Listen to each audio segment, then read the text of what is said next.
Iron box లో ఉన్న కోడిని తినేందుకు చిరుత ప్రయత్నించింది. శ్రీశైలం సమీపంలో ఈ ఘటన జరిగింది. చిరుత దృశ్యాలను స్థానికులు ఫోన్ రికార్డ్ చేశారు. సుండిపేట శివార్లో చిరుత సంచరించడంతో స్థానికులు భయాందోళనలో ఉన్నారు. ప్రజలు అప్రమత్తంగా ఉండాలని అటవీశాఖ అధికారులు సూచిస్తున్నారు.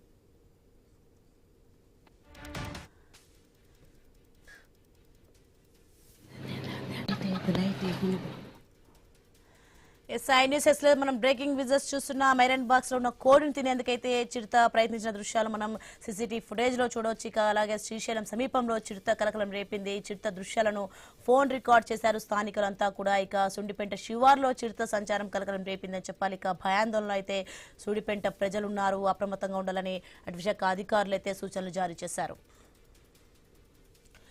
ఇదే అంశానికి సంబంధించి మరింత సమాచారం మా ప్రతినిధి రామాంజనేయులు అందిస్తారు ఫోన్ లైన్ లో. ఎస్ రామాంజనేయులు, చూస్తున్నాం మనం శ్రీశైలం సమీపంలో చిరుత కలకలం, అలాగే ఐరన్ బాక్స్ లో అయితే ఉన్న కోడిని తినేందుకు చిరుత ఏ విధంగా ప్రయత్నం చేస్తుందో కూడా ఐ న్యూస్ ఎక్స్క్లూజివ్ లో మనం చూస్తున్నాం. దీనికి సంబంధించిన పూర్తి అప్డేట్స్ ఏంటి, చుట్టూ ఉన్న ప్రజలు కూడా ఏమంటున్నారు? ఈ శ్రీశైలము సుండిపేట జెన్కో సమీపంలో ఎక్కువ శాతము ఈ కొండ ప్రాంతం ఉండటం వల్ల ఆ కొండలో ఉన్నటువంటి చిరుత పులులు ఎక్కువ అక్కడ సంచరిస్తూ ఉంటాయి. మరైతే ఒక ఇంటి ముందర ఉన్న ఇనుప బాక్సులకి అక్కడ కోళ్ళని తినేందుకు ప్రయత్నించింది. దీంతో అక్కడ ఉన్న ప్రజలందరూ కూడా భయభ్రాంతులకు గురయ్యారు. తరచూ కూడా ఇలాంటి పులులు ఇక్కడ సంచరిస్తున్నాయని చెప్పేసి చాలా సార్లు అటవీ శాఖ అధికారులకి ఫిర్యాదులు చేస్తున్నారు. కాకపోతే అధికారులు కూడా వచ్చి అక్కడ పులులు సంచరించిన విధానాన్ని చూడడము, ఎంక్వైరీ చేయడము, ప్రజలతో మరి సమాచారం తీసుకోవడము ఇలా జరుగుతూనే ఉంటుంది. అయితే అక్కడ ఎక్కువ శాతం కొండ ప్రాంతం ఉండటం వల్ల ప్రజలు అప్రమత్తంగా ఉండాలా, ప్రజలు తక్షణమే తమకు సమాచారం ఇవ్వాలా, జాగ్రత్తలు కూడా పాటించాలా అని చెప్పేసి అటవీ శాఖ అధికారులకు ఇక్కడ స్థానికులందరికీ కూడా కొంత చైతన్యం చేసేలా అక్కడ చెప్పిపోతుంటారు. అయితే ఇదే చిరుతపులి సంచారాన్ని మరి అక్కడ ఫోన్ లో చిత్రీకరించి స్థానికులు సోషల్ మీడియాలో పెట్టారు.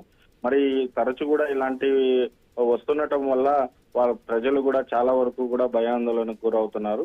అయితే దీనికి ఏదైనా ఒక శాశ్వత పరిష్కారం చూపాలా, అంటే కొండ ప్రాంతం నుంచి కిందికి దిగేటప్పుడు ఏదైనా సరే కొంత భద్రతాపరమైనటువంటి చర్యలు తీసుకోవాలని చెప్పేసి కోరుతున్నారు.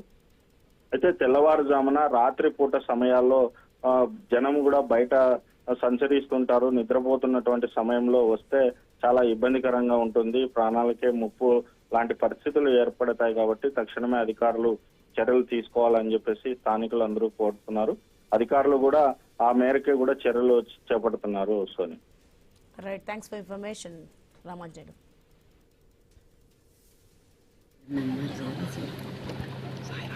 बहुत फोन